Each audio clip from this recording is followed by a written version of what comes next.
ريال مدريد وفي واحدة من أعظم مبارياته هذا الموسم قدام بايرن ميونخ، وهي مباراة العودة في ماتش نص النهائي في دوري الأبطال. ريال مدريد لو ما عملش أي حاجة في دوري الأبطال في خلال الموسم ده إلا الماتش ده، فالماتش ده هو المفروض يوصله أصلا لنهائي دوري الأبطال. عقلية لعيبة وعقلية مدرب وشخصية وكل حاجة. في ماتش النهاردة ريال مدريد أثبت ان هو من اعظم فرق اوروبا، او هو من اعظم فرق العالم. اي نعم بيكسب بنفس الطريقه وبيكسب في الاخر، ولكن النهارده الماتش او الشوط الاول بالذات يخلص 2-0 3-0 مستريح جدا لريال مدريد. ولكن لاول مره نشوف ان الحظ مش واقف مع ريال مدريد في الماتش، وكان بيلعب افضل وبيلعب احسن، وهو ضيع كور كتير جدا في الشوط الاول، ولكن كان عدم التوفيق موجود. وبعد ما بايرن ميونخ قدر انه يسجل الجون الاول في الماتش في نص الشوط الثاني، يرجع ريال مدريد في غمضه عين من غير ما نحس باي حاجه ولا اي حد فينا ياخد باله اصلا. خوسيلو نزل جاب جونين، يعني تخيل ان خوسيلو ده بديل اصلا موجود في الفريق وماشي اخر الموسم. ولكن خلينا النهارده نشيد بعقليه اتنين مدربين، انشيلوتي وتوماس توخيل. حرفيا النهارده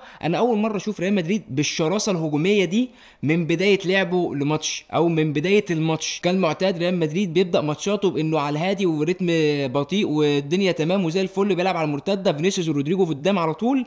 ولكن النهارده اول مره نشوف ماتش مختلف بشخصيه مختلفه، وده هو اللي عمل فرق الماتش النهارده. وطبعا احنا لازم نذكر في الاول العقليه اللي بيمتلكها ريال مدريد ولاعيبه ريال مدريد، لان بصراحه لو اي فريق تاني مش هيقدر ان هو يتحمل كم الضغوطات اللي عليه لحد اخر دقيقه. حرفيا النهارده لو اي فريق غير ريال مدريد كان فقد الامل بعد كم الفرص اللي ضيعها. فينيسيوس النهارده تقيل حقيقه، فينيسيوس جونيور تقيل النهارده، هو تعب كيميتش جدا جدا جدا. كل كره تقريبا فينيسيوس كان بياخدها ويعدي بيها، كل كره بياخدها ويعدي بيها. فالنهارده فينيسيوس كل ما يضيع كوره يروح يشجع جماهير ريال مدريد عشان يشجعه. كل ما يضيع كوره، انت متخيل ان لاعب بيروح يضيع كوره ويشجع الجماهير عشان يشجعوهم عشان خاطر هو هيجيب الجول. بصراحه النهارده ريال مدريد عمل ماتش حلو جدا. وطبعا برضو احنا لازم نشيد باداء ناتشو. النهارده ناتشو عامل ماتش العمر، يعني هي تبقى ختامها مسك.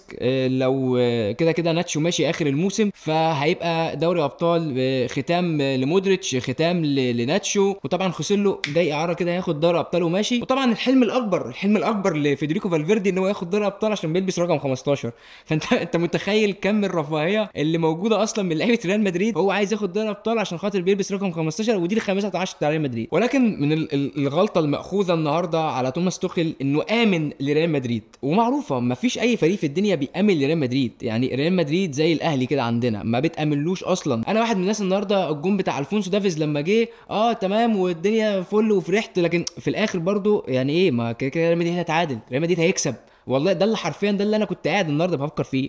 انا بتفرج على الماتش، في جون جه ووقت بيعدي والدنيا بتصعب وفي الاخر ما انا عارف يا جدعان ريال مدريد هيتعادل، في الاخر ريال مدريد هيتعادل. فالنهارده من الاخطاء اللي ماخوذه على توماس توخيل انه امن ريال مدريد. اولا انت سحبت الناس اللي شغالين عندك في الفريق، سحبت كين وسحبت سانيه ونزل لي كيم من جي تاني، الراجل اللي وشه نحس، الراجل اللي ضيع اصلا الماتش الاولاني وكان السبب في الجولين بتوع ماتش الذهاب، راح تنزله تاني. هو اول ما كيم من جي نزل قلت بس خلاص مفيش اي حاجه، الماتش ده ريال مدريد رايح. يعني في الاول قلنا بعد كم الفرص اللي ريال مدريد ضيعها في الاول قلنا ريال مدريد خلاص ودع البطوله. ولكن اول ما كيم من جي نزل خلاص يا جدعان معروفه، يعني كيم من جي نزل محتاجين ايه تاني؟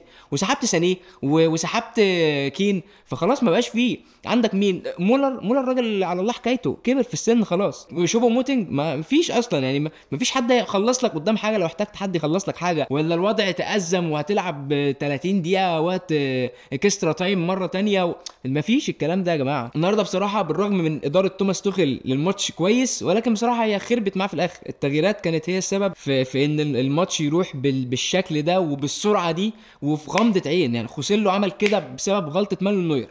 احنا لازم برضو نقول ان كوره مانويل نوير دخلت ريال مدريد تاني في الجيم. ده لا ينفي تماما ان ريال مدريد كان عامل ماتش كويس جدا ومؤدي ولاعب اكتر وعامل هجمات اكتر وليه فرص اكتر وضيع كتير، ولكن برضو لازم نقول ان غلطه مانويل نوير هي السبب في ان الماتش يضيع. يعني ده قولا واحدا يعني. ولكن يعني في النهايه ريال مدريد كالعاده وكالمعتاد قدر ان هو يرجع في الماتش ودي الرومنتادا. انا مش عارف دي الرومنتادا كام تقريبا في السيزون، ولكن ريال مدريد في كل مره حرفيا بيثبت ان هو فريق كبير وفريق عريق ويعني يمتلك شخصيه. انا مش بحب لفظ شخصيه البطل دي، ولكن بيمتلك شخصيه في انه يمتلك قدر كافي من الثبات الانفعالي والثبات الذهني ان هو يقدر يكمل الماتش في ظل الضغوطات اللي موجوده وخسارته، وماتش فيه جماهير بشكل رهيب. وفي ريال مدريد لعيبه بتمتلك عقليه اللي هي لسه احنا هاديين ولسه الماتش في ايدينا ولسه الدنيا تمام. فبعد ده كله بصراحه يعني ريال مدريد يستحق سقفه على تاهله النهارده قدام بايرن ميونخ. وارجع اقول تاني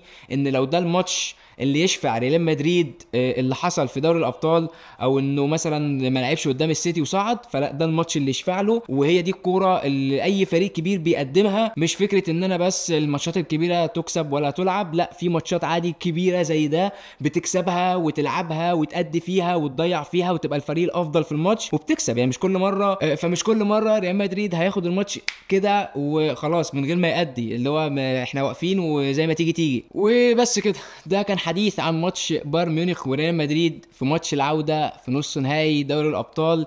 رسميا ريال مدريد لنهائي دوري الأبطال هيقابل بروسيا دورتموند، وكان متوقع برضو، احنا متوقعين ان ريال مدريد هو اللي هيكسب نهائي دوري الأبطال وهيكسب البطولة وهتبقى ال15 من نصيب. فلو وصلك الفيديو ما تنساش تعمل لايك وفولو وتعمل سبسكرايب على تشانل اليوتيوب وتتابعني عشان تشوف كل الفيديوز اللي جاي، واشوفكم الفيديو اللي جاي. سلام.